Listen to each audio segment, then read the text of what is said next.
The steppe of Marj Bani Amir or Bin Amir in the north of Palestine. This geographical formation covers an area of over 350 square kilometers between Galilee and the mountains of Nablus, and forms the northern approach to Palestine and the key to controlling it, for many conquerors and occupiers pass through the hills and valleys, which are the main artery into the country from the surrounding areas. It is for this reason that this area was witness to many events that resulted in huge changes throughout the region. Crisscrossing this area are several little valleys, among the most significant of which is Wadi Jalud, known by the local inhabitants as Ain Jalud or Ain Jalut. There used to also be a village by that name that was destroyed by the Zionists in 1948, leaving its people homeless during the war that same year. A very important battle in Muslim history took place here between the Mongol horde that was pillaging its way through the region on the one hand and the Muslim armies on the other. This was during the month of Ramadan of 681 AH, September 1260 AD. This confrontation is called the Battle of Ain Jalut, and its name is bound to that of the Mamluk Sultan Saifuddin Qutuz, assisted by another Mamluk commander, Al-Zahir Baibars, who would later become ruler, making the Mamluk nation in his time one of the most formidable nations in Muslim history.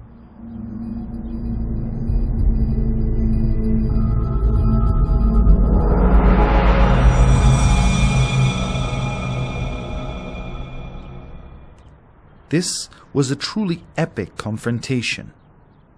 Mighty Hulagu himself and his hardened veterans were completely destroyed by the determination of the Mamluks at the Battle of Ain Jalut.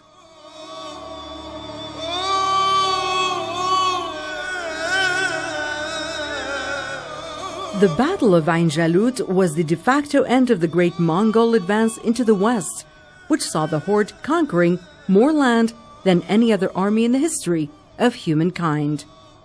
Everyone at the time believed that there was no escape, that the only option was to submit to the rule of the invaders, only to see them vanquished in a single battle at the hands of an army from Egypt. The army came from Egypt under the command of Qutuz, may God rest him, and the two armies met at Ain Jalut in Palestine. The battle was joined between the well-trained Mamluk army and the Mongols.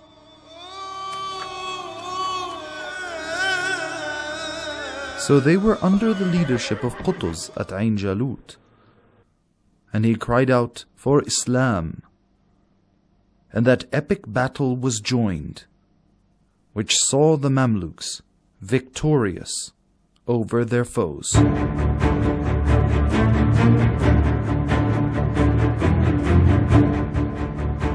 The confrontation at Ain Jalut put a stop to a massive invasion that had torn asunder the entire region. Its most important outcome was that it protected Egypt from the horde, which was their next stop, having despoiled Iraq, Syria, and Palestine, destroying everything in their path, including holy sites, towns, villages, and cities. The Mongols not only put an end to the Abbasid Caliphate in Iraq and the Ayyubid state in Damascus, the threat they posed went much further than that.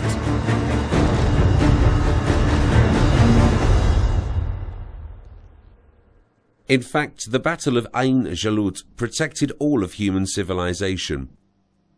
Nothing stopped the Mongol invasion from the Far East to the Levant itself. It was the plague.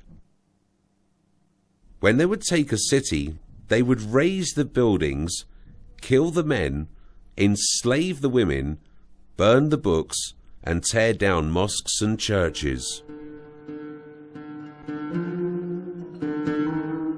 The entirety of the Mongol army, all of it, was broken, demoralized, or dead. The Tartar threat was no more, consigned to history. It was unthinkable that a nation like that which spawned such champions would consider giving up. Some thought of the end of Islam would come due to the fall of Baghdad. But Islam is greater than the Arabs. It's the faith of the Ummah. So the Mamelukes rose to prominence after that, and they became the new dominant power across the entire Middle East region, meaning Palestine, Syria, and the surrounding areas. They stopped the Tartar invasion of the entire Middle East. The battle wiped out the Tartar threat to Egypt and Syria and removed the Mongol Tartar threat from the whole of the Levant. The Mamelukes tracked them and dislodged them as far as the borders of Anatolia.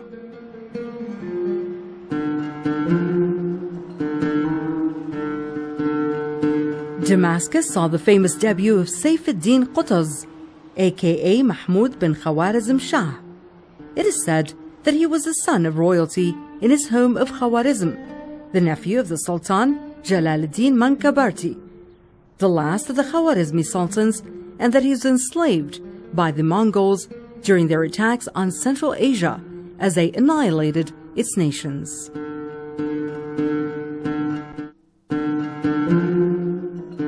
I do not at all subscribe to the assumption that he was a relative of the kings of Khawarizm. He was just one of those that were brought from the lands of Central Asia. And the fact of the matter is that these slaves, especially during the Ayyubid and Mamluk ages, they would be sent to Syria or Egypt to be raised and educated to best achieve their potential.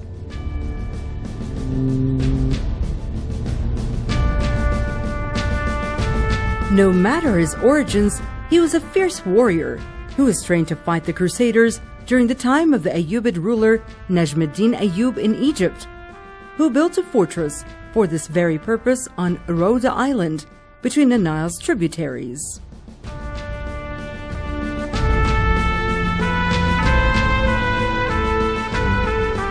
The king was troubled by the Crusader raids that came from the sea, and so he wanted to prepare a Mameluke marine corps that could swim and had experience fighting on the sea, from ship to ship.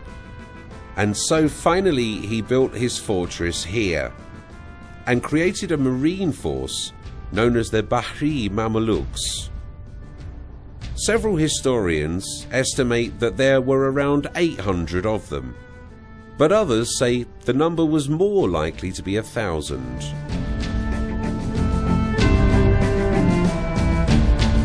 The Sultan Najmuddin Ayyub, that good king, trained a number of these great warriors, including such men as Farisuddin Aqtai, Qutuz, and Baibars, who were true leaders, and they took over the rule of the country after him at what was a critical time. The Mongols, who had destroyed the Muslim world, ended the caliphate and invaded Syria and Palestine, were only turned back by these Mameluke regiments. These professionally trained soldiers under the leadership of Qutuz himself.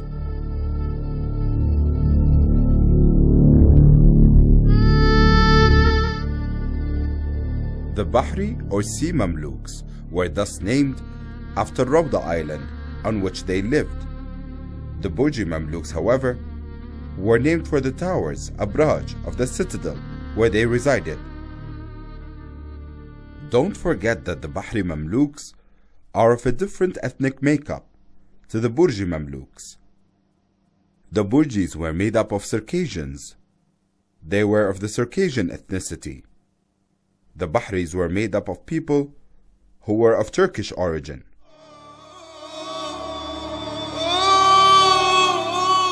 Qutuz arrived in Cairo to lead the forces of the Mamluk commander Azz-ad-Din Aybek, then commander-in-chief of the army when Aybek became sultan with Shajarat ad-Durr. When Aybek was killed, Qutuz became regent over his son Nur ad-Din, who was 15 at the time. and after a very turbulent time, full of internal struggle and external threats, namely the Mongol invasion, it was unanimously decided that Qutuz should take over rule.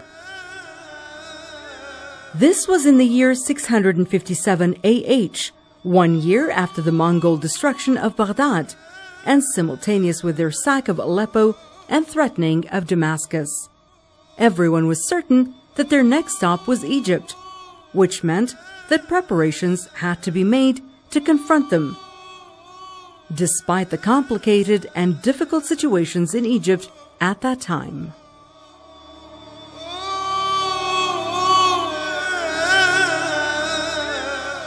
When the Sultan Izz ad-Din Aybak was murdered, and when his wife Shajarat ad-Dur was also murdered afterward, the child Sultan Nur ad-Din Ali bin Izz ad-Din Aybak became next in line to rule. Saif ad-Din Qutuz took the regency until the boy was old enough to rule. There was much turmoil both in Egypt and the wider Muslim world at that time, some of which was caused by certain Bahri Mamluks. Qutuz, may God rest him, saw no reason why a child like Nur ad-Din should be the ruler of the most powerful country in the region, namely Egypt, which was the last and only hope against the Tartars. So Qutuz removed the child sultan from power and he himself claimed the throne.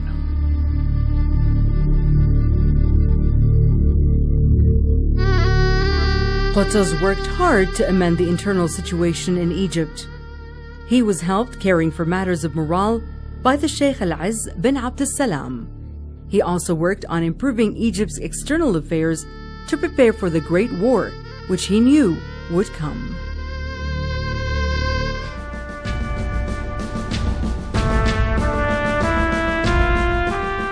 Looking into the historical facts of the story, we can see that Abd al-Salam achieved two things that were unheard of at the time. First, he created a connection between the lay people, the multitudes, and the caliphate. For how else do you move the masses to fight? How else do you win a battle on the scale of Ain Jalut against such a ferocious foe? Izz ad-Din Abd al-Salam was that link, that bridge.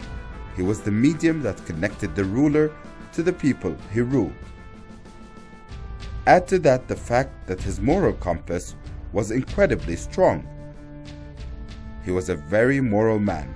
He was bold and brave, as it is written of him. Thus he was trusted by both the ruler of the people and the people themselves.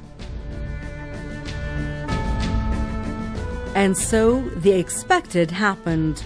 The Mongol leader Hulagu sent emissaries to Qutuz with an ultimatum to surrender.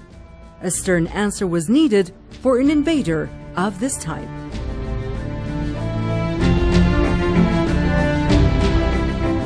Hulagu sent a message to Qutuz claiming that he, Hulagu, was a Muslim, but chosen by God for his anger, saying things like, "You have done wrong, wronged people, surrender, we are many, on land and sea, we're undefeated," and so on and so forth. So Qutuz, and let's not discuss the legality of the action, for a messenger should not be killed, but to scare Hulagu and to show him that he wouldn't give up, he killed the messenger as an act of defiance. Saif ad-Din Qutuz was aware that the Mongols would strike once if the battle went on too long. It would be an omen that would disband their unity. But let us recognize that before Ain Jalut, there had never been a military victory against the vast, advancing, conquering, destructive hurricane that was the Tartar army.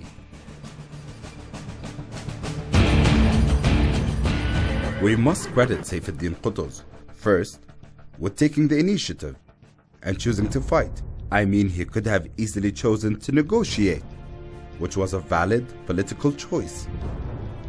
But he read the situation, realizing that his foes negotiate with one hand while preparing to stab you in the back with the other.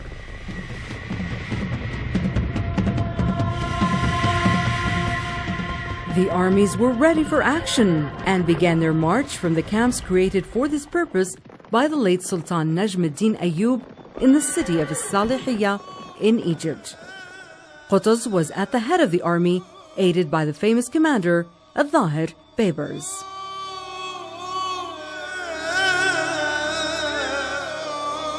If he had stayed behind in Cairo, he would have been at a disadvantage.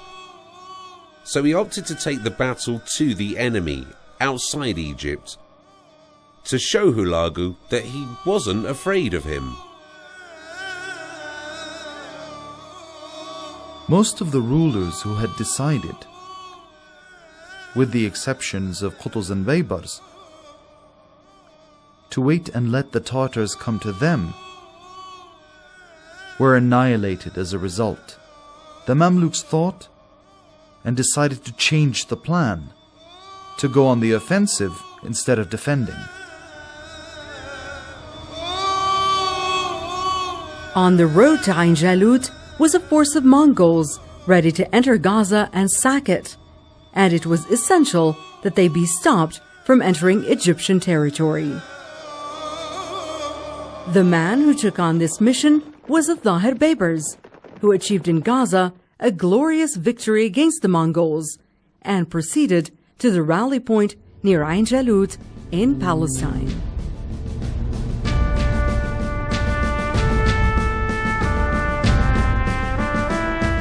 The thing about Qutuz and his shrewd leadership is that he didn't keep his entire force in one place, but divided them up all over, and he created an elite force under the command of Baibars, and the latter fought the Tartars in Gaza. Even though the Muslims were outnumbered, they prevailed thanks to the steadfastness of Baibars and the steadfastness of his warriors. They defeated the Tartar detachment in the area before the Battle of Ain Jalut. The Battle of Gaza was a prelude to the Battle of Ain Jalut. Less than 2 months after the victory at Ain Jalut, while on his way back to Cairo, Saifuddin Qutuz was assassinated. Many versions exist of how this was done. Some say it happened in the camps at the Salihiyah. He took his army back to the mustering fields in Salihiyah, and in his camp, in his command tent, the victorious leader was accosted by Al-Zahir Baibars, who came to congratulate him, but was in fact hiding a dagger that he used to stab him. Baibars wanted power, and he was not aware that Saif ad-Din Qutuz had decided following the victory to step down and appoint Baibars in his place. But such is the will of God Almighty.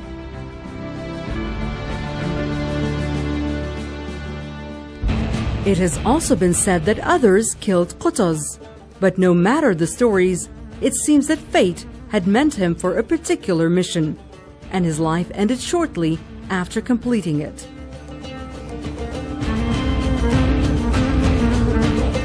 The sum total of the reign of this victorious Sultan Saifuddin Qutuz was but 1 year, during which he accomplished an amazing feat, protecting his people and their culture and faith from one of the fiercest attacks in history.